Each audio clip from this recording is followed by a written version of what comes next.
Daily. Taste the Daily.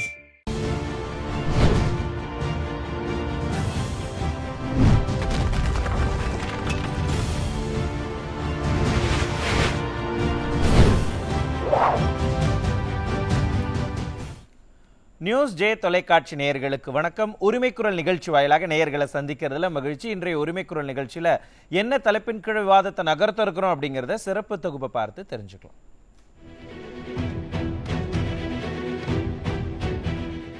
நாடாளுமன்றத்தில் உள்ள பிரதமரின் அலுவலகத்தில் பிரதமர் மோடியை நேரடியாக சந்தித்திருக்கிறார் மதிமுக பொதுச் செயலாளரின் மகனும் நாடாளுமன்ற உறுப்பினருமான துரை வைகோ.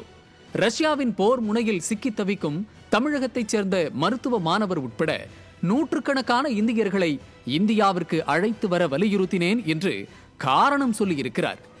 என்னதான் அவர் 1000 காரணங்களை அடுக்கினாலும் இந்த சந்திப்பு அரசியல் முக்கியத்துவம் வாய்ந்ததாகவே பார்க்கப்படுகிறது. கடந்த சில மாதங்களுக்கு முன்னர்தான் நாடாளுமன்ற மாநிலங்களவை எம்பி பதவி காலத்தை நிறைவு செய்திருந்தார் மதிமுக பொதுச் செயலாளர் வைகோ. தேர்தல் வந்தபோது மீண்டும் வைகோவிற்கு எம்பி பதவியை திமுக கொடுக்கும் என்று மிகுந்த எதிர்பார்ப்போடு காத்திருந்தார்கள் மதிமுகவினர். ஆனால் அந்த கனவு நிறைவேறாமலேயே போய்விட்டது. திமுகவின் இந்த செயல் எங்களுக்கு வருத்தம்தான், இருந்தாலும் நாங்கள் இதனை பொறுத்துக்கொண்டு கூட்டணியில் தொடர்கிறோம் என்று வெளிப்படையாகவே பேசினார் துரை வைகோ. இது மட்டும் இல்லை, ஏற்கனவே நாடாளுமன்ற தேர்தல் பிரச்சார சமயத்தில் பல பேர் கூடியிருந்த மேடையிலேயே பள்ளிக்கூட பிள்ளையைப் போல தேம்பி தேம்பி அழுதார் வைகோவின் மகன் துரை வைகோ. அவரை அழ வைத்தார் KN நேரு. அப்போதிலிருந்தே மதிமுகவிற்கு திமுகவின் மீது வன்மம் தொடங்க ஆரம்பித்து விட்டது. அது மட்டுமின்றி மதிமுக உதயமானதிலிருந்து 1996 முதல் 5 சட்டமன்ற தேர்தல்களிலும் 8 நாடாளுமன்ற தேர்தல்களிலும் களம் கண்டிருக்கிறது. 1997 ஆண்டு முதல் 2010 வரையில் அங்கீகரிக்கப்பட்ட மாநில கட்சியாக திகழ்ந்தது. ஆனால் திமுகவுடன் கூட்டணி வைத்த பிறகு தன் மாநில கட்சி அங்கீகாரத்தையே இழந்துவிட்டது மதிமுக. அதற்கு முழு முதற் காரணமே திமுகவின் பெரியண்ணன் மனோபாவம் தான். மதிமுகவை அழித்தொழித்து விட வேண்டும் என்று திமுக படாத பாடுபட்டு ஒழித்து கட்டியிருக்கிறது. இப்படி கட்டாயத்தின் பேரில் திமுகவுடன் கூட்டணியில் இருந்த காரணத்தால் தங்கள் கட்சியே கரைந்து போனதை உணர்ந்துதான் திடீரென்று மத்திய பாஜகவோடு இணக்கம் காட்ட ஆரம்பித்திருக்கிறதோ மதிமுக என்ற கேள்வி எழுகிறது.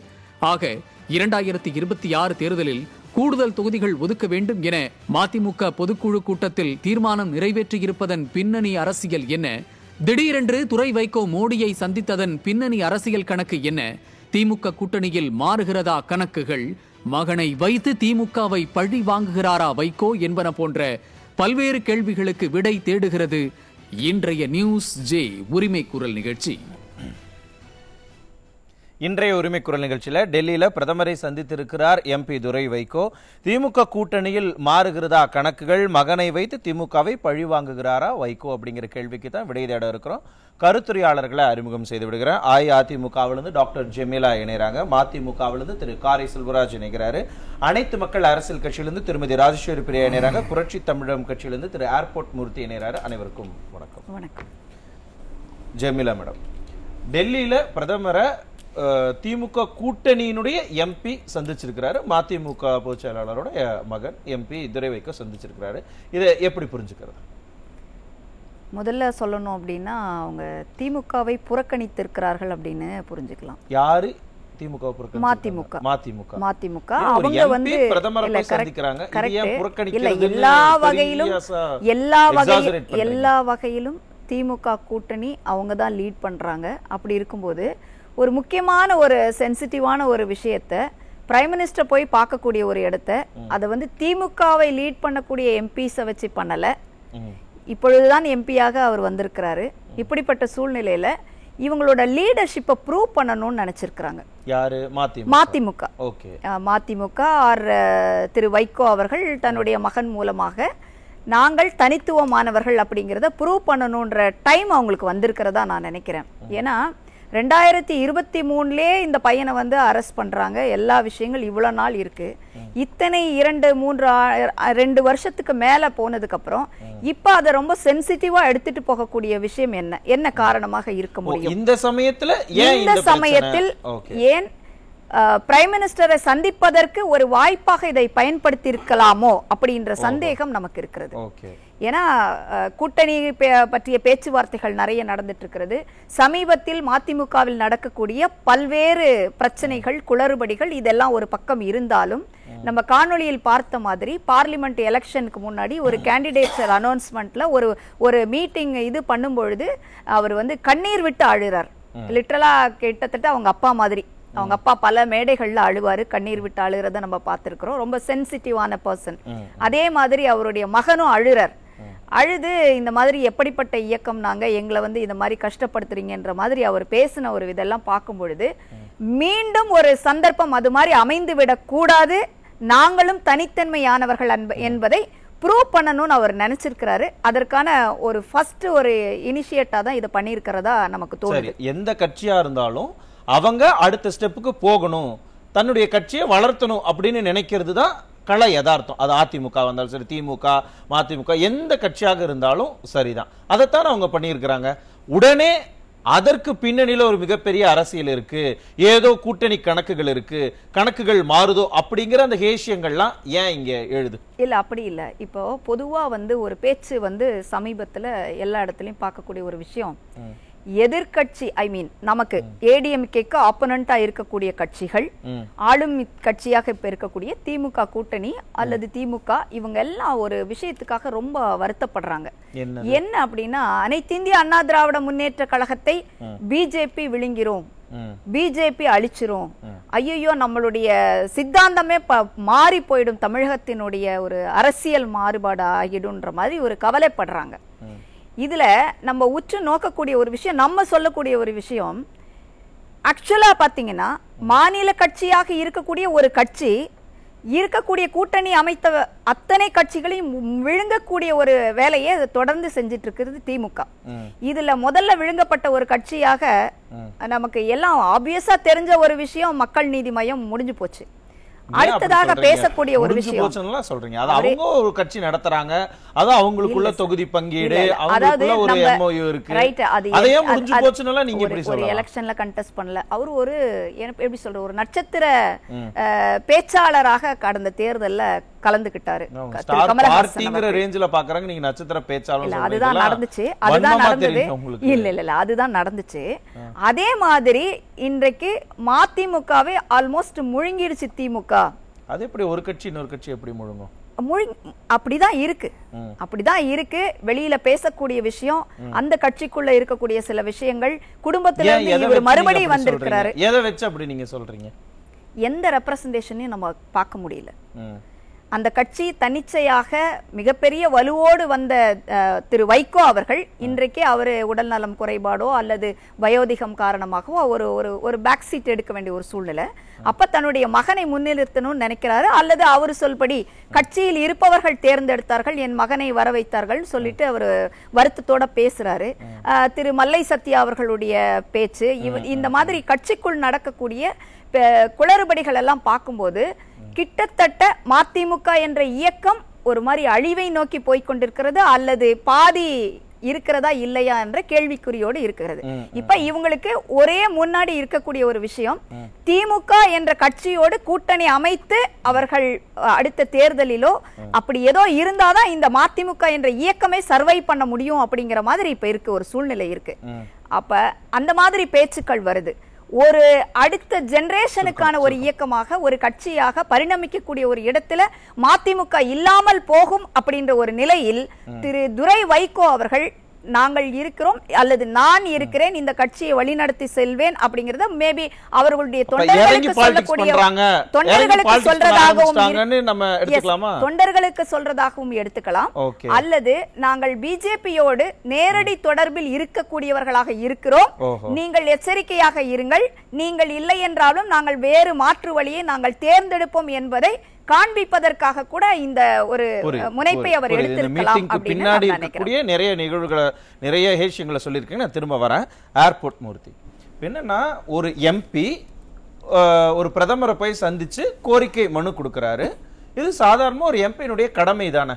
ஆனா அந்த கடமையை பார்த்துட்டு இல்ல இதற்கு பின்னாடி அரசியல் இருக்கு, இந்த சிச்சுவேஷன்ல மீட் பண்ணி இருக்கிறதுக்கு பின்னாடி நிறைய அரசியல் இருக்குன்னு சொல்றது எதை சொல்லுது?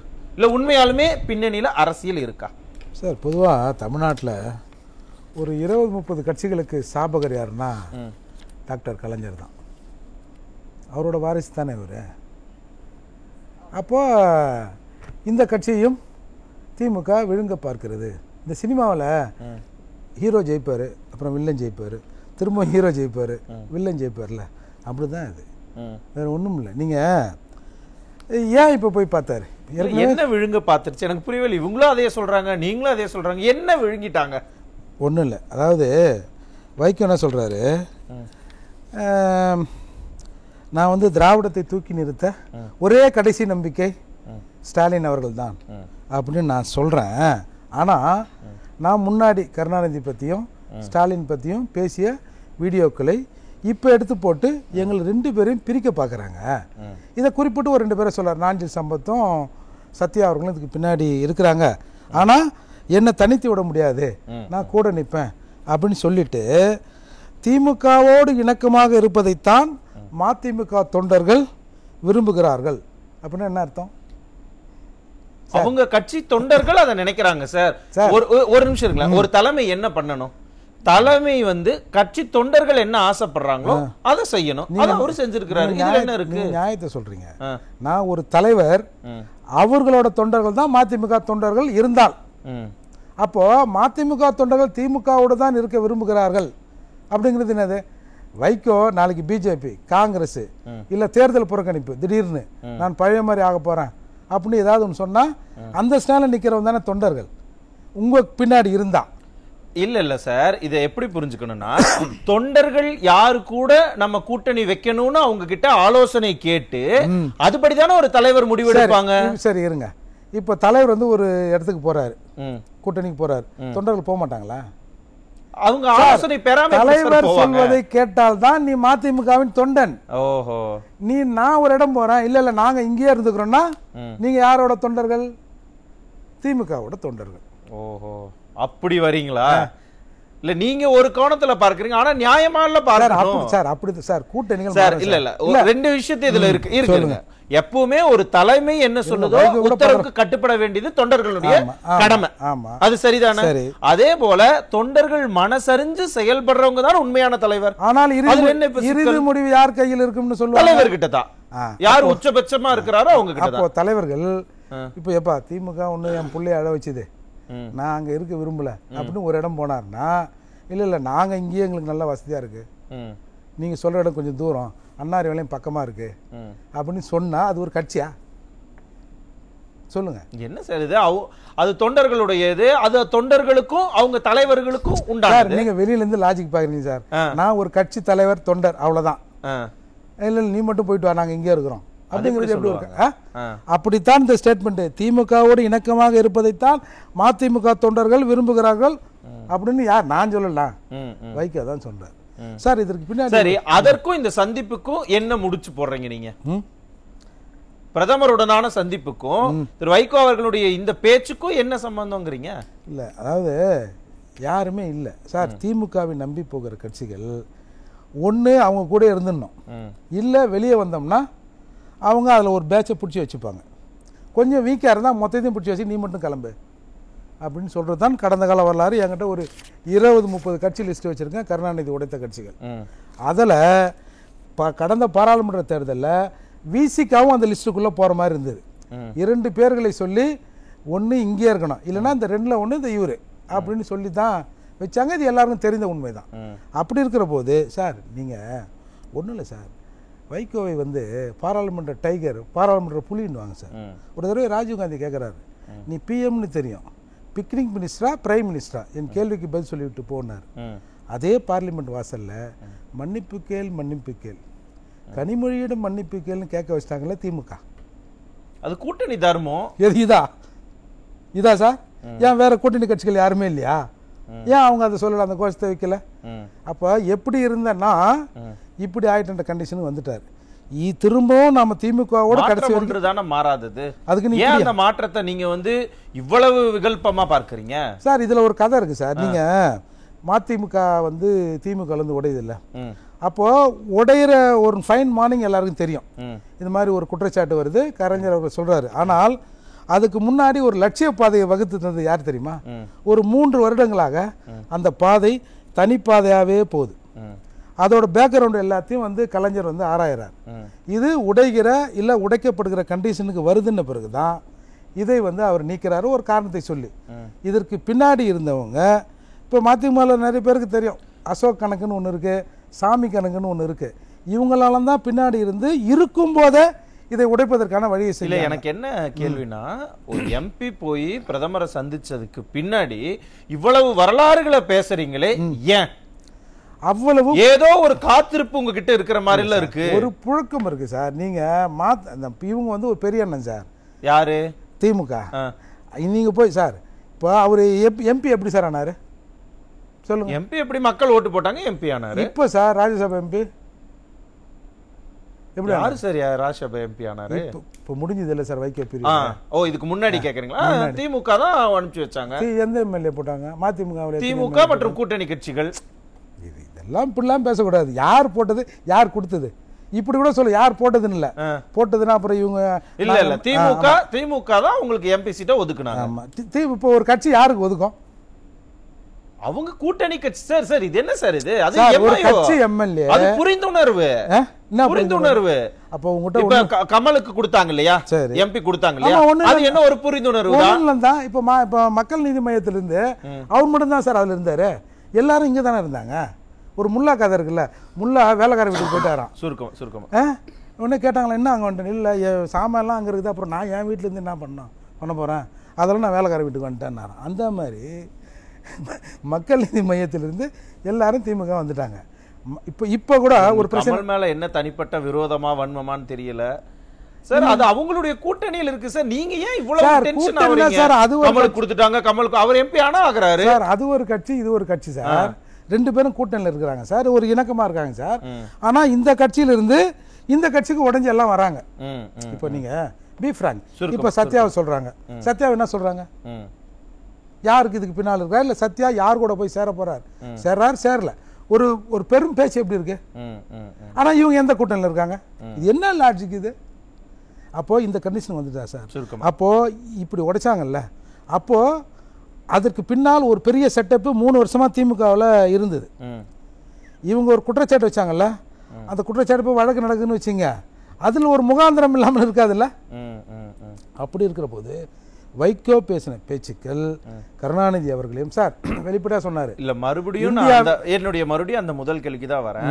இவ்வளவு வரலாறுகளையும் இவ்வளவு பேச்சுக்களையும் சொல்றீங்களே, இதற்கும் பிரதமருடனான எம்பிக்கான அந்த சந்திப்புக்கும் என்ன சம்பந்தம்? அந்த புழுக்கம் இன்றைக்கு பெரிதாக வெடித்திருக்கிறது. நாம இப்படியே திமுகவோடு இருந்தோம்னா, தம்பி நீ நான் மட்டும்தான் இருப்போம், அதால வேறு வழியை பார்ப்போம் அப்படின்னு இவங்க போயிருக்காங்க. திமுகவின் கூட்டணியில் ஒரு செங்கல் உருவப்பட்டால் உன் கதை தெரிஞ்சிடும். எங்களை எப்படியெல்லாம் அழ வைக்கிற, நான் உங்களுக்கு ஒரு ட்ரீட்மெண்ட் தரேன்றது தான் இது.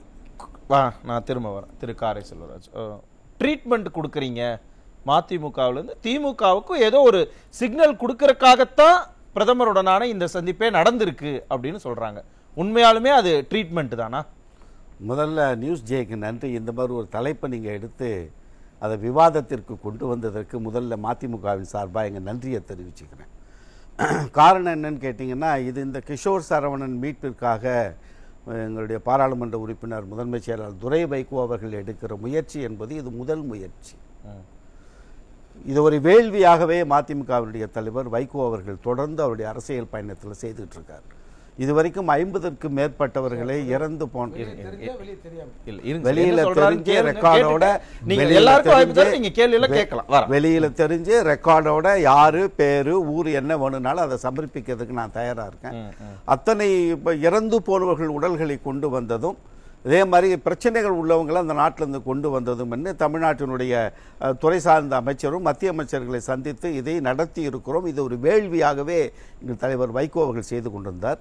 துரை வைகோ அவர்கள் இதற்கு முன்னால 2 உடல்களை வளைகுடா நாடுகளில் இறந்து போன உடல்கள் வரவே முடியாதுங்கிற உடல்களை 48 மணி நேரத்தில் இங்க கொண்டு வந்தாரு. இந்த உக்ரைன் ரஷ்யா வார்ல உக்ரைன் ரஷ்யா வரலாம் பொதுவாக வளைகுடா நாடுகள்ல இந்த இஷ்யூல இப்ப முதல் மனு கொடுத்தாரு இல்லையா, இது முதல் இஷ்யூ. இதற்கு முன்னால 2 உடல்கள் இல்ல இந்த இஷ்யூ கேக்குறேன். இப்ப இந்த கிஷோர் வரேன் நான் சில விஷயங்கள் முதல் படி உடலை எடுத்துட்டு சாதா நான் கூட 2 எடுத்துட்டு வந்து இருங்க சார் என்ன சொல்றாரு தேவையில்லை சார், கேள்வி கேளுங்க சார், இருங்க வரேன், சொல்லுங்க சார். இதற்கு முன்னால் இந்த மாதிரி 2 உடல்களை கொண்டு வந்து சேர்த்திருக்கிறார் துரை வைகோ. இது கிஷோர் சரவணன் 2023 மருத்துவக் கல்லூரி படிக்க போனவர் ஒரு வழக்கில் மாட்டி வந்துட்டாரு. அந்த தகவலை அவர்கள் பெற்றோர்கள் சமீபத்தில் துரை வைகோ அவர்களை சந்தித்து அந்த பிரச்சனையை சொன்னதற்கு பிறகு முதல்ல அறிக்கை விட்டார். நல்லா கவனிச்சுங்க, முதல்ல அறிக்கை விட்டார். அந்த அறிக்கை விட்டதற்கு பிறகு அந்த பெற்றோர்கள்ட்ட எல்லா தகவல்களையும் பெற்றுக்கொண்டு பாராளுமன்றத்திற்கு போறார். பகல்காமுடைய அந்த சிந்தூர் தாக்குதல், பகல்காம் ஒட்டிய நடந்த தாக்குதல் குறித்து நாடாளுமன்ற அவைகளில் பேசுகிற பொழுது 15 கட்சியைச் சேர்ந்த 68 பாராளுமன்ற உறுப்பினர்கள் கையெழுத்து வாங்கினார். ஏன்னு கேட்டீங்கன்னா, இது இந்தியா தமிழ்நாட்டில் இருக்கிற இந்த ஒரு கிஷோர் சரவணனில் இதுவரைக்கும் இந்தியாவில் மொத்தம் கிட்டத்தட்ட ராஜஸ்தான்லேருந்து மத்திய பிரதேசத்திலிருந்து எங்கள் மாநிலத்திலையும் கணக்கு போட்டால் கிட்டத்தட்ட ஒரு 100 மாணவர்களுக்கு மேலே இந்த மாதிரி வழக்கில் சிக்க வச்சு இராணுவ பயிற்சி கொடுத்து இராணுவ இதுக்கு போருக்கு அனுப்புகிறாங்கிற தகவல் வந்ததற்கு பிறகுதான் அந்த 15 கட்சியைச் சேர்ந்த 68 பாராளுமன்ற உறுப்பினர்கள் கையெழுத்து போட்டு கொடுக்குறாங்க.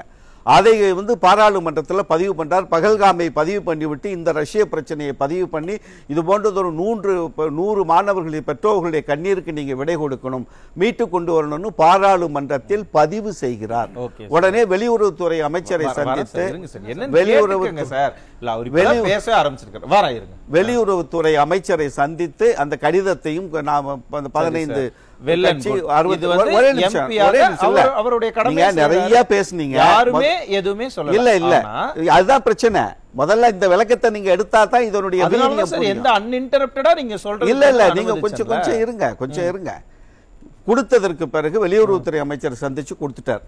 கொடுத்துட்டு 4 நாட்களுக்கு முன்னால தாயகத்தில் அந்த பெற்றோரை வைத்து எல்லா நேஷனல் சேனல்ஸ் டெலிவிஷன்ஸ் எல்லா தொலைக்காட்சியும் வரவழைத்து யாரெல்லாம் வந்திருக்கீங்க, டைம்ஸ்ல வந்திருக்கா, ஹிந்து வந்திருக்கான்னு எல்லாத்தையும் கேட்டதுக்கு பிறகு இந்த செய்திகளை நீங்க ஊடகத்துறை மூலமாக மக்கள்கிட்ட எடுத்துக்கிட்டு போங்க, இது மிகப்பெரிய பிரச்சனை, இந்தியா முழுமைக்கும் 100 பெற்றோர்கள் கண்ணீர் கடலில் இருக்கிறார்கள்னு பேசி பதிவு பண்ணிட்டு போனதற்கு பிறகு போய் பிரதமரை சந்திக்கிறார். இந்த மாதிரி எல்லாம் நடந்திருக்குது. நான் வெளியுறவுத்துறை அமைச்சர் வரைக்கும் கொடுத்திருக்கிறேன். இதோடைய சீரியஸ்னஸ் ரொம்ப அதிகமா இருக்கு, நீங்க நேரடியாக தலையிட்டு வெளியுறவுத்துறை அமைச்சர்கிட்ட பேசி நடவடிக்கை எடுக்குங்க கொடுத்ததுதான் இதோடைய பின்புலம். இந்த பின்புலம் எல்லாமே ஒரு எம்பியாக அவர் அவருடைய கடமைகளை செய்யறாரு. எல்லாருமே அதை ஓகே வெல் அண்ட் குட், மக்களுடைய நலனுக்காக இதெல்லாம் பண்றாருன்னு சொல்றாங்க. ஆனா இங்க ஏன் இவ்வளவு பேச்சுக்கள் இவ்வளவு சந்தேகங்கள் வருது அப்படின்னா, திடீர்னு முதல் முறையா அவர் பிரதமரை சந்திக்கிறாரு இந்த விவகாரத்துக்காக. இப்ப கொஞ்ச நாளாவே தமிழகம் முழுக்கவே ஒரு மிகப்பெரிய பேச்சு எழுந்திருக்கு. பாஜகவோடு கூட்டணிக்கு மதிமுக போறாங்களோ அப்படிங்கிற ஒரு பேச்சு. இது ஒரு கட்சியினுடைய தலைவர் தெளிவுபடுத்திட்டார். எங்க தெளிவுபடுத்தினாரு? போன வாரம் தளபதி மு.க. ஸ்டாலின் தமிழக முதல்வரை சந்திச்சு அவர்கிட்ட பேசிட்டு வெளியில பேட்டி கொடுத்ததற்கு பிறகு ஒரு காலம் வலதுசாரி சிந்தனை கொண்டவர்களோடு மதிமுக பயணிக்காது, தேவையில்லாத பிரச்சனைகளை இது மேல பேசுறாங்க, நிச்சயமாக திராவிட இயக்கங்களோடு தான் என்னுடைய பயணம் தொடரும்னு அந்த வார்த்தைக்கு ஒரு கட்சியினுடைய தலைவர் முற்றுப்புள்ளி வச்சதுக்கு பிறகு உங்களுக்கு எல்லாம் சந்தேகம் வரலாம், இது குறித்து நீங்க பேசலாம், நாங்க தெளிவா இருக்கோம், எங்க கிட்ட ஒரு குழப்பம் இல்ல, மக்கள்கிட்டையும் குழப்பம் இல்ல. இது மாதிரி ஒரு தலைப்பை எடுத்துக்கிட்டு இந்த தலைப்பின் பிரதமரை சந்தித்ததன் மூலமாக பாஜக கூட்டணிக்கு போதும் பேசக்கூடிய இடத்திலே இன்றைக்கு ஊடகங்கள் வந்திருப்பது ஒரு வகையில நான் செய்திகள் எடுத்து சொல்றதுக்கு வாய்ப்பு கொடுத்தீங்க. அதுவா அரசியல்? அந்த அளவுக்கான ஒரு அரசியல் தமிழகத்துல நடந்துகிட்டு இருக்கு. இதுக்கு முன்னாடி 9 ஆண்டுகள் இன்னொரு கட்சியை பத்தி எத்தனையோ விமர்சனங்கள் எல்லாம் வந்திருக்கு. அது எல்லாத்தையும் நம்ம தமிழக அரசியல் களம் கண்டிப்பா இருக்கு. மதிமுகவும் எத்தனையோ கமெண்ட்ஸ் எல்லாம் சொல்லி இருக்காங்க தான். எந்த கட்சியும் பாகுபாடு இல்லாம அந்த விவகாரங்களை எல்லாம் பேசி இருக்காங்க. அதனால யாருமே இதைத்தான் பேசணும், இத பேசக்கூடாது அப்படிங்கிறதுக்கு எந்த விதமான இதுவும் கிடையாது சார். அந்த மாதிரியான யாரும் அந்த ரெஸ்ட்ரிக்ஷன் யாரும் இதை பாராட்டிட்டு தான் பேசுறேன். எனக்கு இந்த தலைப்பு எடுத்தது உள்ளபடியே அந்த பாராட்ட நான் வந்து மனதார ஏற்றுக்கிறேன். ஆனா என்னன்னா தொடர்ந்து திமுக மதிமுக ஒண்ணு இல்ல, இதே துரை வைகோ எம்பி சீட் வந்து திரு வைகோ அவர்களுக்கு கொடுக்கப்படல, கமலுக்கு தான் அது கொடுக்கப்படுது அப்படின்னு சொன்ன உடனே செய்தியாளர்கள் கேள்வி வைக்கிறாங்க, உங்களுக்கு வருத்தம் இல்லையானா அவர் மனதார சொல்றாரு, ஆமா எங்களுக்கு வருத்தம் தான், என்ன பண்றது, நாங்க இதை அக்செப்ட் பண்ணிக்கிட்டோம், இதை நாங்க கடந்து போறோம் சொன்னாரா இல்லையா? சொன்னாரு. இதே வார்த்தைகள் தானே சொன்னாரு. அதுல என்ன பிரச்சனை? இருங்க இது ஒரு பக்கம். இதுக்கு முன்னாடி KN நேரு கூட அந்த இன்ட்ரோடக்ஷன் எம்பி இன்ட்ரோடக்ஷன்ல அவர் வந்து கண்ணீர் விட்டு அழுதாரு. இந்த மாதிரியான அதுக்கப்புறம் சின்னத்துல நாங்க தனி சின்னத்துல தான் இப்ப இல்ல திமுக சின்னத்துல நிக்கணுங்கிற பிரஷர்லாம் வந்தது அப்படிங்கறது எல்லாத்தையும் நம்ம எல்லாமே பார்த்தோம். இந்த மாதிரி வரிசையான சீக்வன்ஸ் ஆஃப் ஈவென்ட்ஸை நம்ம கனெக்ட் பண்ணி பார்த்தா கடைசியில போய் இங்க பிரதமரை போய் சந்திக்கிறாங்க. ஒரு வாரத்துக்கு முன்னாடி திமுகவோட சந்திப்பு, இப்ப பிரதமரோட சந்திப்பு. அப்ப இங்க ஏதோ நடந்திருக்கும் அப்படின்னு ஏன் யோசிக்க கூடாது? நல்ல கேள்வி. உங்க யோசனை வந்து எனக்கு ஒரு பெரிய மகிழ்ச்சியை கொடுக்குது. நான் பதில் சொல்றதுக்கான வாய்ப்பு சொல்லுங்க. பிரதமரை சந்தித்தது இப்ப சந்திச்சது வந்து ஒருவேளை பாஜக கூட்டணி போவதற்கு தலைவர் பதில் சொல்லிட்டாரு. அப்படி எந்த நிலைப்பாடும் இல்லைன்னு. இந்த திமுக கூட்டணி உருவானது என்பது இன்றைக்கு நேற்றைக்கில்ல, கிட்டத்தட்ட 9 ஆண்டுகளை நெருங்கி கொண்டிருக்கிறது இந்த திமுக தலைமையிலான கூட்டணி. ஒற்றை புள்ளியில் இணைந்த கூட்டணி தான். எல்லா பிரச்சனைகளும் எல்லோரும் மறந்துவிட்டு, மனமாச்சரியங்களை மறந்துவிட்டு, மதச்சார்பற்ற அணிதான் இங்கே வெல்ல வேண்டும், வலதுசாரி சிந்தனை கொண்ட அணிகளை இங்கே மண்ணில் கால் பதிக்க வைத்துவிடக்கூடாது என்கிற திராவிட இயக்கத்தினுடைய சிந்தனையின் உட்பட்டு எல்லோரும் சேர்ந்து எடுத்த முடிவு தான் அந்த ஒற்றை புள்ளியிலே எல்லாரையும் நகர்த்துது. துரை வைகோ வெளிப்படையாக தான் சொன்னாரு. அதே மாதிரி பிரேமலதா விஜயகாந்த் அவங்களுக்கு சீட்டு கொடுக்குறேன்னு சொன்ன உடனே தேமுதிக சொன்னாங்க, எழுதியே கொடுத்தீங்களேங்க, கொடுக்கல, எங்களுக்கு வருத்தம் சொன்னாங்க. அந்த வருத்தத்தை வெளிப்படையாக பதிவு செய்தோம்ல, அதை கடந்து போகிறோம். இது முடிவல்ல, எங்களோட திமுக கூட்டணி தொடரும் என்றது மன வருத்தத்தை ஒரு இயக்கம் பதிவு செய்யும். இல்ல எங்களுக்கு கொடுக்கலைன்னா பரவாயில்லன்னு ஒரு இயக்கம் சொல்லுமா? இரண்டாவது இன்னொரு விஷயத்தை நீங்க மறந்துட்டீங்க.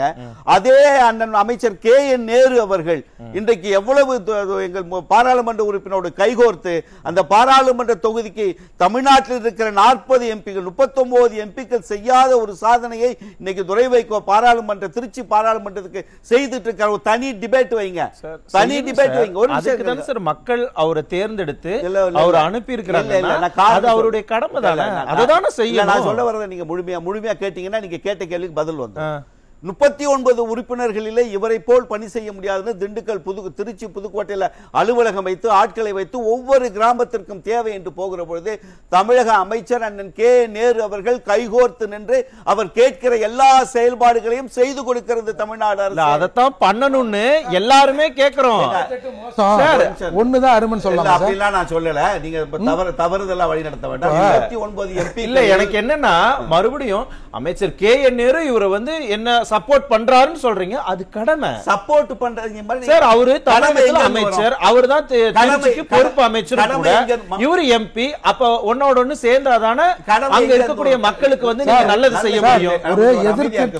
ஒரு எதிர்க்கட்சி MP கூட சேர்ந்து நான் உங்களுக்கு கடமை எங்க இருந்து வரும்?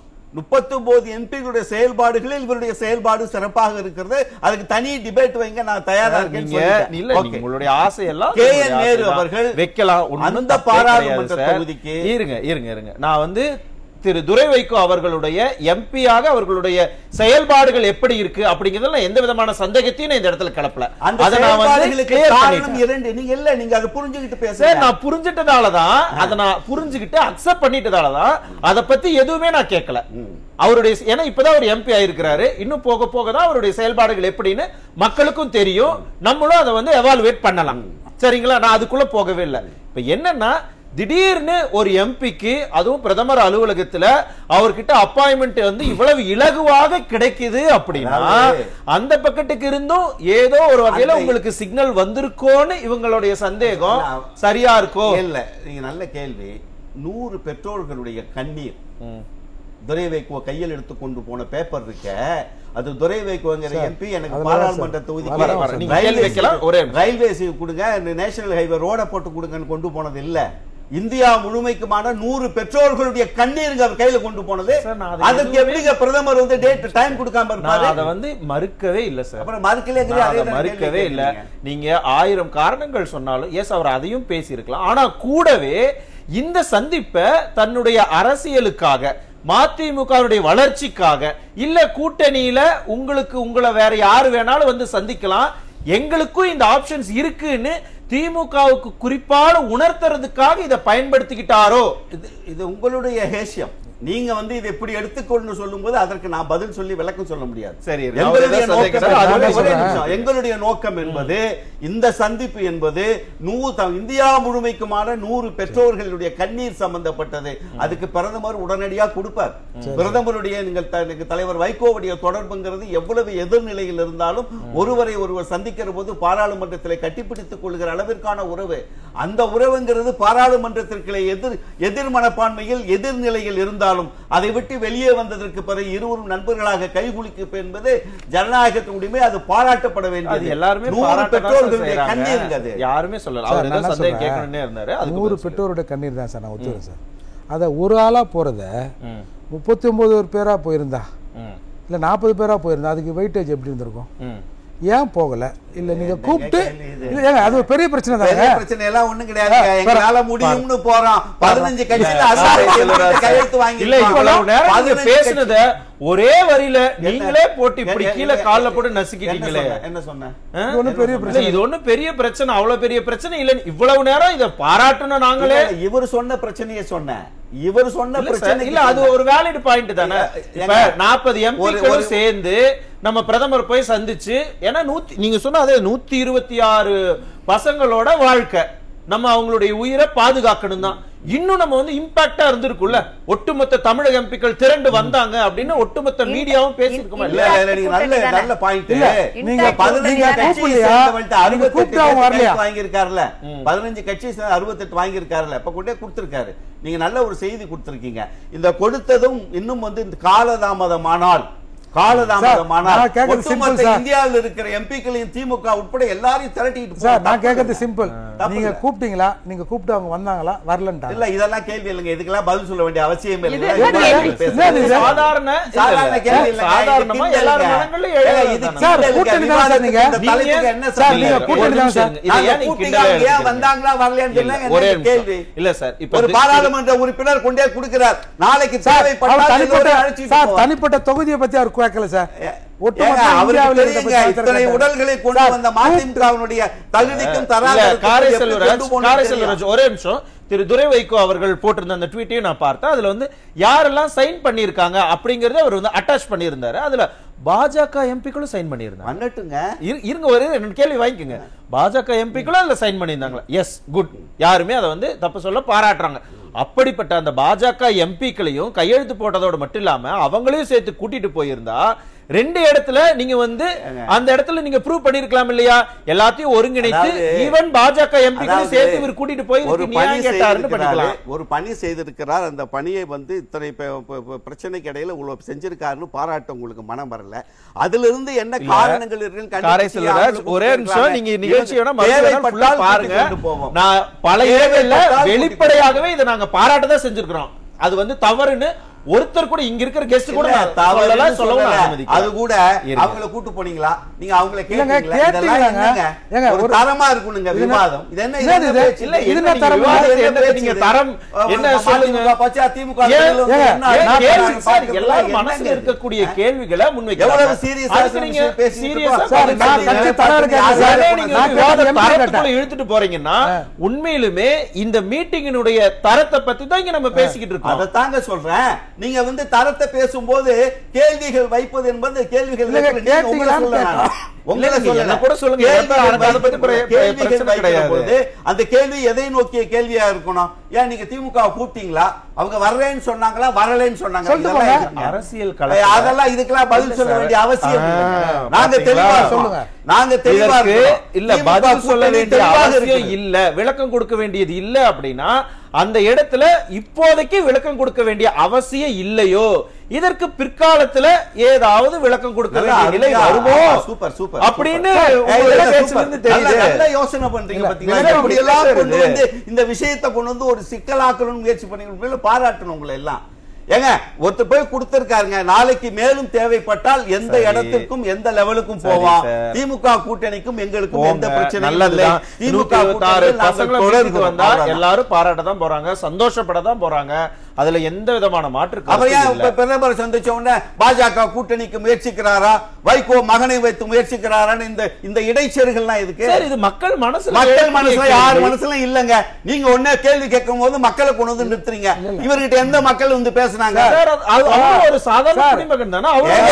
சாதாரண ஒரு குடிமகனுக்கு வந்து என்ன இருக்கு? வாஜ்பாயின் செல்ல பிள்ளை வைகோ சொன்னாங்களா இல்லையா?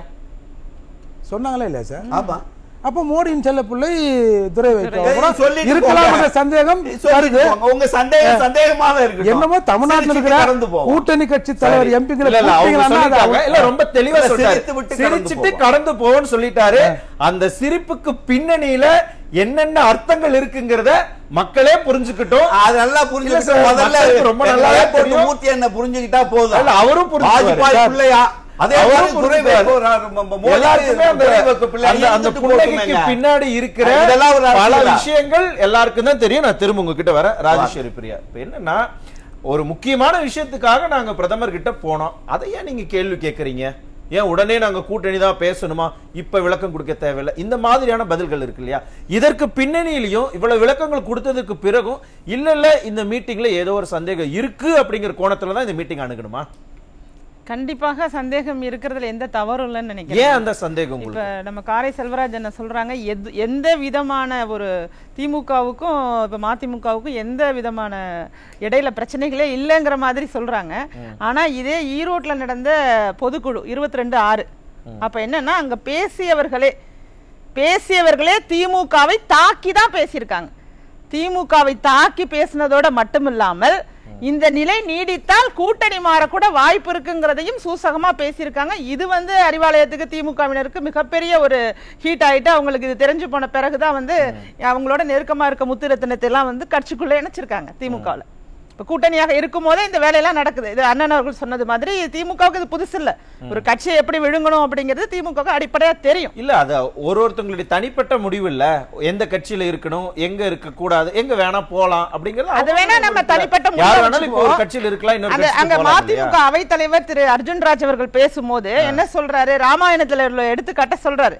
ராமன் வனவாசம் சென்றதுனாலதான் பரதன் பட்டாபிஷேகம் செய்யப்பட்டாங்க. இன்டைரக்டா வைகோ அவர்களை முன்னிலைப்படுத்தி அவர் இல்ல அதனாலதான் ஸ்டாலின் அவர்களுக்கு இந்த பதவி கிடைச்சதுங்கிற மாதிரி எல்லாம் பேச தொடங்கிட்டாங்க. இது இதெல்லாம் மக்கள் பார்த்துட்டு இருக்காங்கல்ல. இப்ப நாம எதுக்காக பேசுறோம், ஏன் பேசுறோம், நீங்க இடைச்செருகிறீங்க அப்படின்னு அண்ணன் சொல்றாங்கல்ல, அது கிடையாது. நிறைய பின்னாடி உங்களுக்கு இடையில இருக்கக்கூடிய பிரச்சனைகள்லாம் இருந்துகிட்டு இருக்கும் போது அப்ப துரை வைகோ அவர்கள் நாம இந்த கூட்டணியில இருந்து நாம இப்படியே போய் கட்சியே இல்லாம போறதுக்கு நம்ம ஏன் சென்ட்ரல் மினிஸ்டர் ஆயிடக்கூடாது, நம்ம மத்திய அமைச்சர் ஆயிடுவோம் ஏன் நினைக்கல? இல்ல எனக்கு என்ன சந்தேகம்னா டக்குன்னு போய் ஒருத்தங்க ஒரு பிரதமர் கிட்ட இந்தாங்க அப்படின்னு ஒரு கோரிக்கை கொடுத்த உடனே நீங்க இது கொடுக்க மாட்டாங்க. ஆனா எப்பவுமே எதிரணியில இருந்து வரக்கூடியவர்களுக்குன்னு ஒரு அங்கீகாரப்படுத்துறது எல்லா கட்சிகளுக்குமே அதிகமாகத்தான் இருக்குங்கிறது உங்களுக்கு தெரியும் நான் நினைக்கிறேன். எடுத்துக்காட்டு அதுக்கு திமுக தான். அதிமுகவுல இருந்து போனவங்க தான் அங்க அமைச்சரவையில் இருக்கிற பாதி அமைச்சர்கள். அதனால இது அரசியல்ல ஒரு ஃபார்முலா. எதிரணியில இருந்து வரும்போது அவர்களுக்கான மதிப்பு அப்படிங்கிறதும் பதவிங்கிறதும் மற்றவர்களை விட கொஞ்சம் குயிக்காவே கிடைக்கிறதுக்கான வாய்ப்பு இருக்கக்கூடிய ஒரு இடமா தான் நம்ம அதை பாக்குறோம். நட்பு ரீதியாக அவங்க பாஜகவோட இருக்காங்கிறத இது வெளிப்படுத்துது. நீங்க சொன்னது போல ஒரு எதிரணியிலேருந்து ஒருத்தவங்க போய் பிரதமரை சந்திக்கணும் அப்படின்னு சொன்னா அது ஒரு சுலபமான ஒன்றாக பார்க்கப்படல. சரி, இஷ்யூ உண்மையாகவே நம்ம எல்லாருமே பேசக்கூடிய ஒரு இஷ்யூ தான். திரு வைகோ அவர்கள் பேசாத இஷ்யூ இல்ல. ஈழத் தமிழர்களுக்காக எல்லாம் பேசியிருக்காங்க. இன்னைக்கு காங்கிரஸோட கூட்டணி அது வேற ஒரு பக்கம், அது அப்புறம் வச்சிருவோம். இஷ்யூ பேசும்போது எந்த இஷ்யூவை நம்ம குறைத்து சொல்லறதுக்கு இல்ல. பாதிக்கப்பட்டவர்கள் பக்கம் தான் நாமளும் நிற்போம், யாருமே நிற்போம். அதுல எந்த மாற்று கருத்தும் இல்ல. நாங்க இந்த சமயத்துல இந்த சந்திப்புக்கு பின்னால கூட்டணி குறித்த ஒரு பேச்சுவார்த்தை மாறுவதற்கான ஒரு இடத்தை உருவாக்கி இருக்குங்கிறத நாம சொல்லல, உங்க கட்சியில உள்ளவங்களே பேசிக்கிறத நாங்க பாக்குறோம். அவங்க எல்லாம் என்ன சொல்றாங்கன்னா, மதிமுகவுல நாங்கெல்லாம் கட்சிக்காக உழைக்கிறோம், எங்களுக்கு எம்எல்ஏ வாய்ப்பு கிடைக்காம நீங்க போய் பிஜேபியோட போய் கூட்டணி வைக்கிறதுக்கு ஏற்பாடு பண்ணி அவரை சென்ட்ரல் மினிஸ்டராக்க பாக்குறீங்களா அப்படிங்கிறது நான் சொல்லல, அவங்களுக்குள்ளே ஒரு பேச்சு வருது இப்ப. ஆனா அவங்க தான் அந்த மாதிரி கூட்டணியே எங்களுக்கு எல்லாம் கிடையாது, என்னைக்கும் அங்க திராவிட சித்தாந்தம் தான் அப்படின்னு எல்லாம் சொல்றாங்க. எங்களுக்கே தெரியல, அவங்க சகோதரிக்கு தெரிஞ்சிருக்கு, பரவாயில்ல, வாழ்த்துக்கள். இல்ல நீங்க உள்ளே இருக்கும்போது தெரிஞ்சதே தெரியாததே. நான் சொன்ன பொதுக்குழு விஷயம் உங்களுக்கு தெரியும்ல? இல்ல பொதுக்குழுவுல பேசினது சரி, நீங்க ஆடிட்டர் அர்ஜுன் ராஜ் அவர்களை பத்தி சொன்னவன அவர் பேசி முடிப்பதற்குள்ளாக எங்க தலைவர் எழுந்து சத்தம் போட்டு உட்காருங்கள், நீங்க ஒரு இலக்கியவாதிங்கிறதுக்காக இந்த மாதிரி வார்த்தைகளை. அது ஜனநாயகமா? ஜனநாயகம் தான். ஜனநாயகம் அங்க ஜனநாயகம் வரல. தேவையில்லாத விஷயங்களை பேசுகிற பொழுது ஒரு தலைவர் அதை தடுத்து நிறுத்த வேண்டிய பொறுப்பு தலைவருக்கு. எது தேவையில்லாத? தொண்டர்களுடைய எண்ணங்களுக்காக தொண்டர்களுக்காக சொல்றதுங்கிறது முழுவதும் மூலையில பேசுற தொண்டன் பேசுறத கட்சி தலைவர்களுடைய உரிமையா எல்லாத்தையும் எடுத்துக்கலாமா? அது சம்பந்தமா இருக்கிற எல்லா கட்சிகள் பேசுறதையும் பேசுவோமா? அதிமுக தொண்டர்கள் பேசுவதை பேசுவோமா? திமுக தொண்டர்கள் பேசுவதை பேசுவோமா? பேசாத நாள் உண்டா? 35 லட்சம் அதிமுகவை பற்றி ஊடகங்கள் பேசாத நாள் உண்டா சொல்லி எதுக்கு வந்தேன்னு கேட்டீங்க. அவங்க சொன்னாங்கல்ல, தொண்டர்கள் பேசுறாங்க. 35 லட்சம் பேர் தொண்டர்கள்ல ஒரு 10% பேருக்கு அந்த எண்ணம் இருக்கும், அந்த வெளிப்பாடு இருக்கும். ஆனால் கட்சியினுடைய தலைமையிடம் எல்லா இயக்கத்துக்கும் பொருந்தும். இது எல்லா இயக்கத்துக்கும் பொருந்தும். இல்ல இல்ல, நான் உங்களுக்கு பொறுப்பா ஸ்டாட்டிஸ்டிக்ஸ் சொல்றேன். இது எல்லா இயக்கத்துக்கும் பொருந்தும். இல்ல கொஞ்ச நேரத்துக்கு முன்னாடி சொன்னீங்க யாருமே பேசல. இல்ல எல்லா இயக்கத்துக்கும் பொருந்தும். இல்ல இப்பதான் சொன்னீங்க யாருமே பேசலன்னீங்க. நான் பேசும்போது இப்ப 10% பேர் பேசுனாங்கன்னு சொன்னத நான் ஆமா பேசி இருக்கறேன் நீங்க சொன்னீங்களா? சரி, நான் மறுக்க கூட இல்ல. அர்ஜுன் மறுக்க முடியாது. நடந்த சம்பவத்தை பேசும்போது அதுதான் சொல்றேன். கட்சியிலே இருக்கிற ஒரு 10 பேர் பேசுவான். அந்த 10 பேர் பேசும்போது ஒரு 35 லட்சம் தொண்டர்களை கொண்ட ஒரு இயக்கத்தினுடைய தலைமையை நகர்த்தி கொண்டு சொல்லும் என்பது அதாவது எல்லா கட்சிக்கும் இந்த பிரச்சனை உண்டு. இந்த மட்டும் இல்ல. கட்சி 2 பிரிவா இருந்து நடந்துகிட்டு இருக்காங்க. எந்த தொண்டன் யாரு கூட இருக்கான், எந்த தொண்டன் அதை பத்தி பேசுறான், அது கொஞ்சம் விவரமா பேச முடியுமா?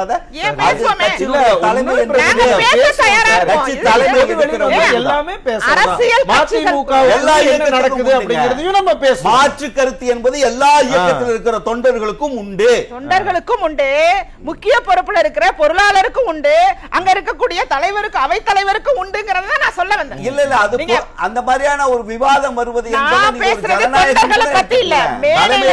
அவை தலைவர் பேசியதை தான் நான் குறிப்பா சொல்லியிருக்கேன். இது எது ஜனநாயகம்?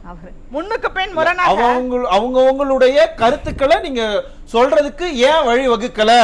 ஒருவேளை அது கூட்டணிக்குள்ள ஏதாவது சிக்கலை கொடுத்துருமோ, அதனாலதான் அவர் பேசாதன்னு சொல்லிட்டாரோ அப்படிங்கறது இல்ல. அது முடிவு எடுக்க வேண்டிய இடம் எது தெரியுமா உங்களுக்கு? ஒரு கட்சியினுடைய பைலாஸ் படி இது மாதிரியான எல்லா பேச்சுக்களும் வரும். அது எல்லா இயக்கங்களுக்கும் பொதுவானது. அது இல்ல ஒரு நிமிஷம், எல்லா இயக்கத்துக்கும் பொதுவானதுங்க. மாற்று கருத்து தொண்டர்கள் வைப்பது என்பது எல்லா இயக்கத்துக்கும் பொதுவானது. தேர்தல் உடன்படிக்கை குறித்து இறுதியாக முடிவெடுக்க வேண்டிய இடம் கட்சியினுடைய பொதுக்குழு.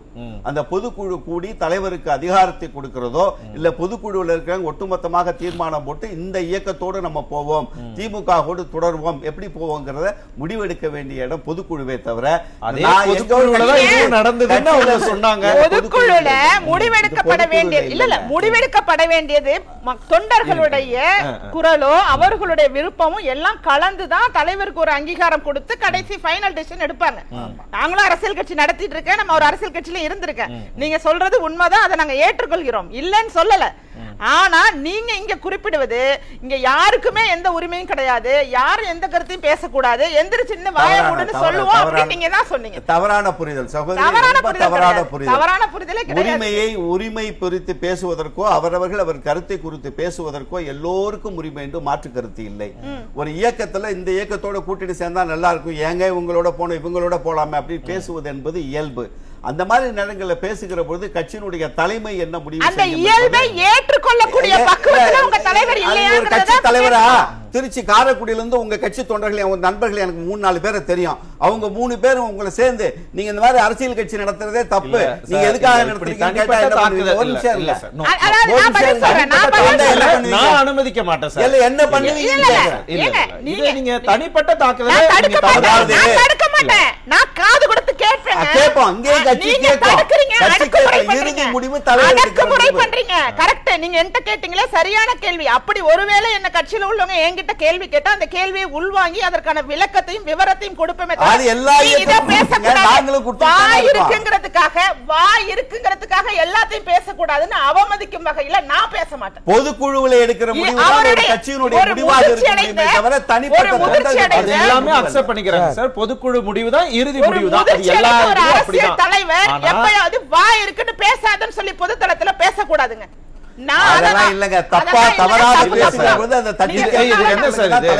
எப்படி கருத்தை சொல்றாங்க அது சரியா தவறான்னு அவங்க பேசி முடிச்சதுக்கு பிறகு இல்ல அந்த நிகழ்ச்சியுடைய அப்படின்னு நீங்க விளக்கி சொல்லி இருக்காங்க. அவங்களுடைய ஒரு நிகழ்ச்சியினுடைய நோக்கம் ஒன்று இருக்கிறது. எதற்காக இந்த கூட்டம் கூட்டப்பட்டு இருக்கிறதுன்னு ஒரு நோக்கத்தின் அடிப்படையில் தான் ஒரு நிகழ்ச்சி கூடுது. அந்த நோக்கத்தை தாண்டி பேசுகிற பொழுது அதை தடுத்து நிறுத்துகிற உரிமை தலைவருக்கு உண்டு. அதற்கு பேர் உரிமைங்கிறீங்க நீங்க. அவங்க பார்வையில அது வந்து ஜனநாயக மறுப்பு. ஒரு பொதுக்குழுல கட்சி சார்ந்த நம்ம கட்சிக்கு ஏற்படக்கூடிய என்னென்னலாம் கூட்டணி கட்சிகள் நமக்கு வந்து துரோகம் இழைக்கிறாங்கிறத பேசக்கூடிய இடம் தான் அது. அந்த இடத்துலதான் அது பேசப்பட்டிருக்கு. அங்க எந்த இடத்துலயும் அதை மீறிலாம் அவங்க பேசல. எம்பி கொடுக்குறோம் நாங்க கொடுக்கலங்கிறதா இருக்கட்டும், வேறு என்ன பேசினாலுமே இத்தனை எம்பில திரு துரை வைகோ அவர்கள் மாதிரி சிறந்த எம்பி 40 பேர்ல யாராவது இருக்காங்களா? அதே கூட்டத்துல பேசுறாங்க, மேடையில நின்னு பேசியிருக்காங்க. பேசினாங்கல்ல, ஏத்துக்கிறீங்கல்ல? பேசுவாங்க, என்ன தப்பு இல்ல. அதெல்லாம் தப்பு இல்ல உங்களுக்கு. உங்களுக்கு ஏற்ற மாதிரி இருந்தா அதெல்லாம் தப்பு இல்ல சொல்லுங்க. கரெக்ட். அதுக்காக தான் சொன்னேன்.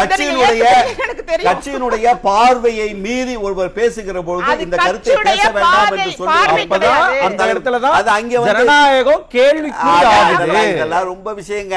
நீங்க ஒண்ணு வேண்டாம், நீங்க ஒண்ணு வேண்டாம். மாற்று கருத்து வந்தாலும் நீங்க சொல்லுங்க. மறுத்து பேசுறது உங்களுடைய நிலைப்பாடு. ஒவ்வொரு கட்சியும் ஜனநாயகத்தை தழைச்சுவோங்கிறத பேசுவோமா?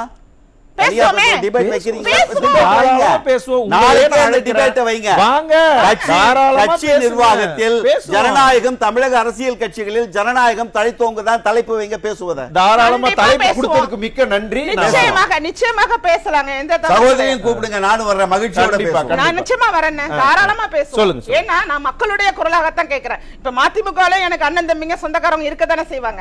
நாங்க அதனால எந்த கட்சியும் நாங்க வந்து இது ஒரு கட்சியா பார்க்கல. பொதுத்தள நாங்க அவர்களுடைய குரலாக ஒலிக்க வேண்டியது எங்களுடைய கடமையா தான் நாங்க பாக்குறோம். ஏன்னா கஷ்டப்பட்டு அவங்களுடைய கட்சியினுடைய மீட்டிங்ல அவங்க பேசுறதுக்கும் இப்படி போய் அதனால பிரதமரை போய் சந்திச்சுட்டு வந்தா அது எந்த அளவுக்கு திமுக கூட்டணியில சலசலப்பை ஏற்படுத்துங்கிறீங்க? ஏன் அது ஏற்படுத்த போகுது? இல்ல நெக்ஸ்ட் லெவல் மூவ்மெண்ட்ங்க. அது பொலிட்டிக்கலா சகோதரி சொன்னது மாதிரி அலோனா எங்களால சிக்னல்ங்கிறீங்களா? சிக்னல்.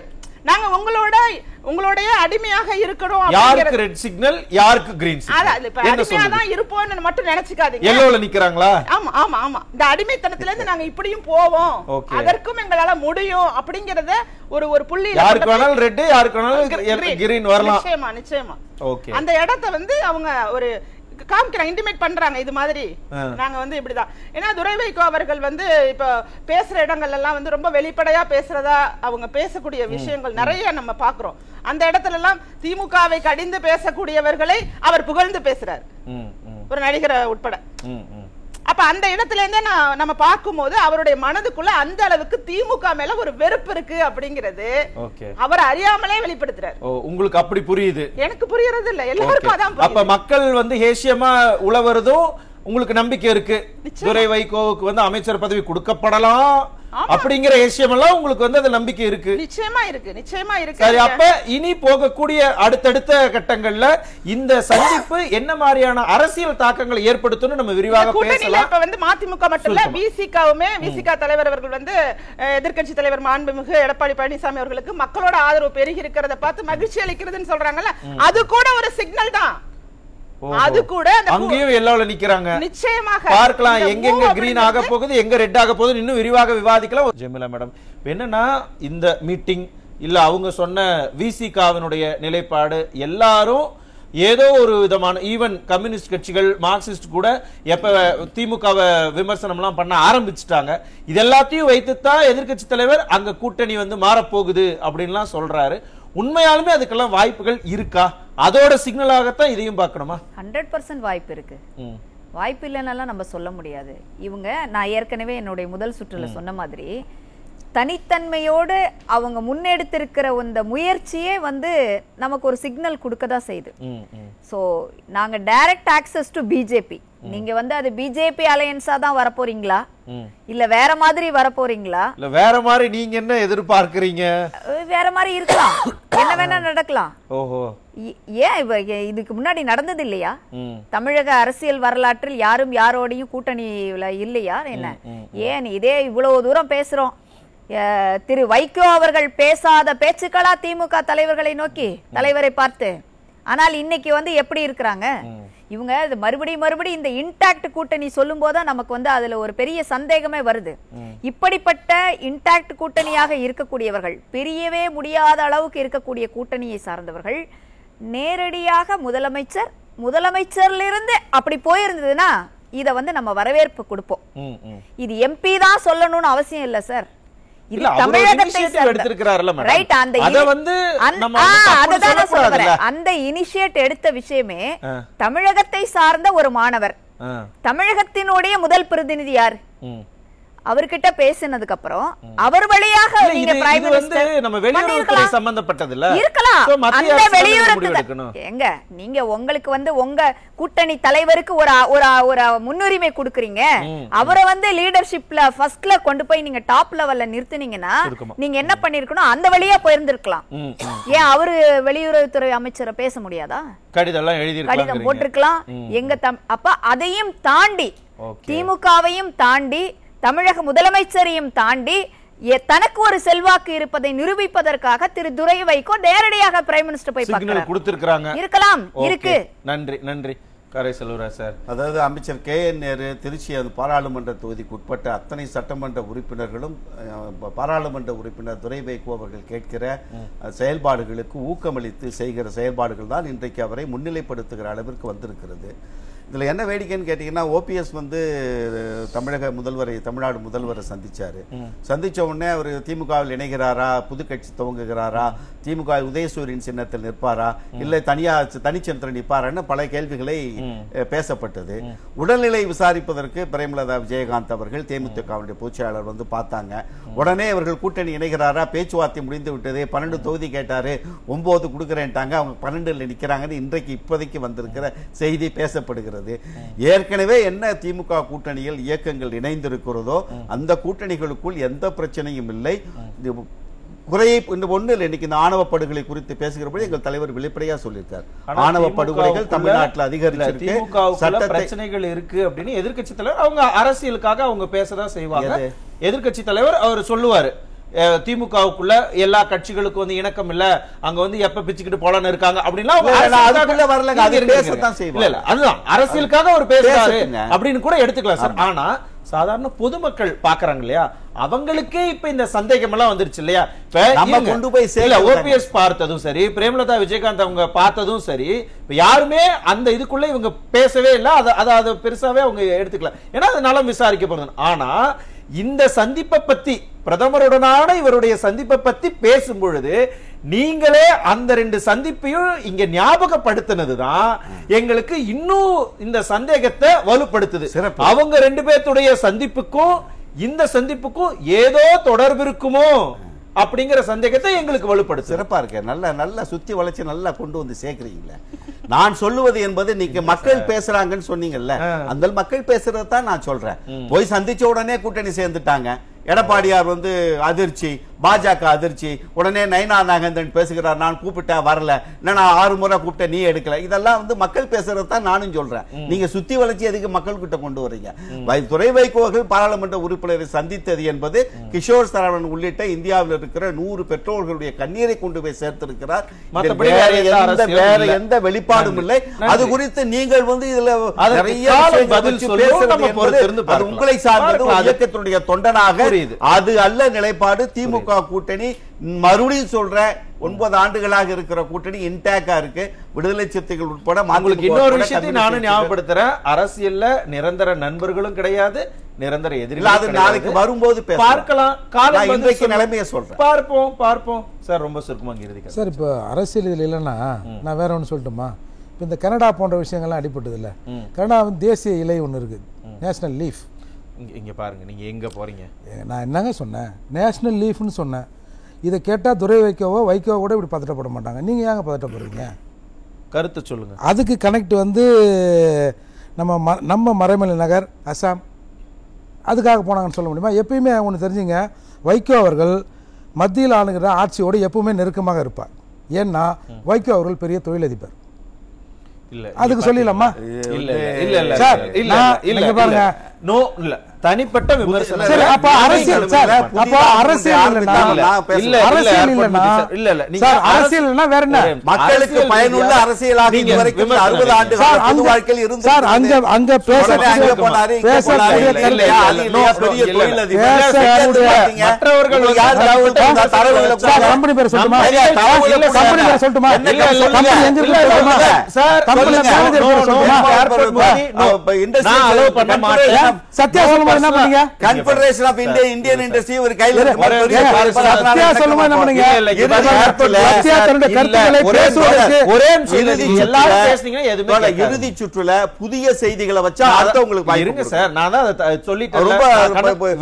நம்பகத்தன்மை இல்லாம பேசுறேன். அரசியல் ரீதியான நம்பகத்தன்மை என்னன்னு எனக்கு தெரியும். இல்ல மூர்த்தி சார், உங்களுக்கு நீங்க இதுக்கு வாங்க. அந்த லட்சியபாதை பத்தியும் தெரியல, அசோக் பத்தியும் தெரியல, சாமி பத்தியும் தெரியல. அப்பனா நீங்க அப்படிதான் நீங்க பேசுவீங்க. நான் சொல்றேன், இங்க பேச வேண்டியதை மதிமுகவில் பேசியிருந்தால் சத்யா வந்து வெளியில பேசிருக்க மாட்டார். இன்னைக்கு என்ன பேசுறாங்க? சத்யா பேச வேணாம்னு சொல்லுங்க. சத்யா பேசுறேன், நான் பேசணுங்க. சத்யாவுக்கு இந்த பேச்சுக்கு என்ன சம்பந்தம் இருக்கு? இந்த விவாதம் மதிமுகவில் சாதி பார்க்கப்படுகிறது. நீங்க பேச்சு ஜாதி பார்க்கப்படுகிறது. சத்யா ஜாதி பார்க்கிறார். இல்ல மல்லை சத்யா ஜாதி பார்க்கிறார். இத பேசுறாங்க சார். மகனாக சத்யா சாதி அரசியல் பண்றார். ஒரே நிமிஷம். உங்களுக்கு என்ன கட்சியா கட்டி முத்தமூர்த்தியில சாதி அரசியல் பண்ணுவது மல்லை சத்யா. அதனால தான் வெளியேற்றப்பட்டு இருக்கிறார். ஏன் முன்னாடி வெளியேற்ற வேண்டியது? 2 வருஷமா வாய்ப்பு மாட்டாங்க. ஒரு கட்சியுடைய துணை பொதுச் செயலாளர் 25 ஆண்டு இல்ல. நீங்க இந்த மீட்டிங் சாதின்னு பேசுறீங்க. சாதி கொண்டு வரீங்க. மல்லை சத்யா பண்றதா அரசியல், சாதி அரசியல். அவர் சொல்வதுதான் நான் சொல்றேன். அவர் சொல்றது அவர் என்ன பெரிய ஞானி. அவர் பாருங்க. இல்ல அவர் பேசுறாங்க. நோ அவர் பேசிட்டு நீங்க எதுக்கு பேசுறீங்க? இவங்க பேசுறது மட்டுமே சரி எடுத்துக்க முடியும். நான் சொல்றேன், மல்லை சத்யாவை இந்த கொண்டு வர வேண்டிய அவசியம் இல்ல.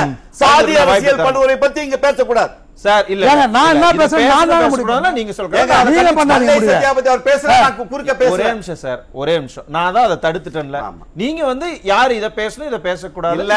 நம்ம விவாதத்தினுடைய தலைப்பை ஒட்டி பேசுறது. அதனால தான் நான் மல்லை சத்யா வந்து சாதி பார்க்கிறார் சொல்வது எங்க? நான் மல்லை சத்யாவை ஏன் கொண்டு வரேன்னா, என்னோட குரல் அங்கே எடுபடவில்லை, என்னால் பேச முடியவில்லை. எங்கேயோ தான் லீட் ஆயிட்டு. அப்ப விவாதத்தின் பொருளா ஜனநாயகம் சாதி பார்க்கறானே நான் அமைதியா இருந்துருவேனா? மல்லை சத்யா சாதி அரசியல் பண்றார். இங்க பாருங்க, இது உங்க உட்கட்சி விவகாரம் சார், உங்க உட்கட்சி விவகாரம். இருங்க சார், அவரை நான் எப்படி சொல்ல முடியும்? வைகோவை சாதி அரசியல் பண்றாரு சொல்றத நான் கேட்டுட்டு இருக்கணுமா? நீங்க உங்க விளக்கத்தை கொடுத்துட்டீங்கல்ல, அவ்வளவுதான். இங்க பாருங்க, நேரம் இல்ல. நீங்க இந்த மீட்டிங் பத்தி உங்களோட இறுதி கருத்தை வச்சிருங்க. நான் உங்களுக்கு தொடர்ந்து மத்திய அரசோட உறவில் இருக்கவே விரும்புவார்கள். அதற்கு பல காரணங்கள் இருக்கு. அதுல நான் சொன்ன காரணமும் ஒண்ணு. இவங்க சரி நீங்க சொல்லுங்க. இவங்க இங்க தான் இருப்பாங்கலாம் இல்ல சார். சார், ஈழத்தமிழரும் அந்த போராட்டமும் முடிவுக்கு வரணும், தலைவர் கொல்லப்பட வேண்டும். இந்தியாவில் 3 பேர் நினைத்தார்கள். அதில் ஒருவர் கருணாநிதினு சொன்னவர் தான் வைகோ. அதே வைகோ தான் கருணாநிதியில போய் நின்னார். என்ன பெரிய கொள்கை? ஓகே, எல்லாமே அரசியல் பார்த்துட்டு தான் இருக்காங்க. அது என்ன அரசியல் அவங்களுக்கு புரியும். மேடம் ரொம்ப சுருக்கமா. இப்ப திமுக வந்து அவங்களோட யுக்திகள் எல்லாம் இப்ப மாத்திட்டாங்க. மதிமுக, விசிக இவங்கெல்லாம் இது மாதிரி எல்லாம் பேச தொடங்குறது நிறைய இடங்களை பார்க்கும்போது புதிய கட்சிகள் எல்லாம் நம்ம வரவேற்போம் அப்படிங்கிற மாதிரி ஒரு அசைன்மெண்ட்டை கொடுத்து அதற்காக களத்துல இறங்கி எந்த கட்சியா இருந்தாலும் வாங்க வாங்க வாங்கங்கிற மாதிரி இன்னைக்கு திமுக வேறு விதமான ஒரு வேலைகளை பார்த்துட்டு இருக்காங்க. இதுதான் இன்றைக்கு நீங்க சொல்றது போல இன்னும் 8 மாத காலம் இருக்கு. இதுக்குள்ள எந்த கூட்டணி வேணாலும் எங்க வேணாலும் போகலாம். அந்த அதை நோக்கி தான் இந்த சந்திப்பு கூட நகர்றதை நான் பாக்குறேன். கண்டிப்பாக இன்னும் 8 மாதங்கள் இருக்கு. எப்ப யாருக்கு வேணாலும் கிரீன் சிக்னல் கொடுக்கலாம், யாருக்கு வேணாலும் ரெட் சிக்னலும் கொடுக்கலாம். என்ன நடக்க போகுதுங்கறத ஒரு பெண் அரசியல் கட்சி நடத்துறது கூட உங்களுக்கு பொறுக்கலங்கறத வெளிப்படுத்துறீங்க. நீங்க வந்து தலைவரோட வாரிசாக நீங்க இருக்கிறீங்க. இது அடுத்து என்னுடைய என்ன நீங்க தனிப்பட்ட முறையில வைகோ அவர்களுக்கு நீங்க ஏத்துறது வந்து எனக்கு வந்து கஷ்டமா இருக்கு. சகோதரி, நான் சொல்லியது நீங்கள் அப்படி எடுத்துக்கொண்டால் உங்கள் மனதை புண்படுத்தி இருந்தால் அதை நான் தவறு என்று கேட்டுக்கொள்கிறேன். நான் என்ன சொல்ல வந்தேன் கேட்டீங்கன்னா, அப்படி ஒரு 4 குரல் வருது, கட்சியவே கலைச்சிருங்க, அந்த குரல் எல்லாம் ஜனநாயக குரல் எடுத்துக்கொள்ள முடியுமா கேட்டேன். என்னுடைய பேச்சுல கரெக்டா தெளிவு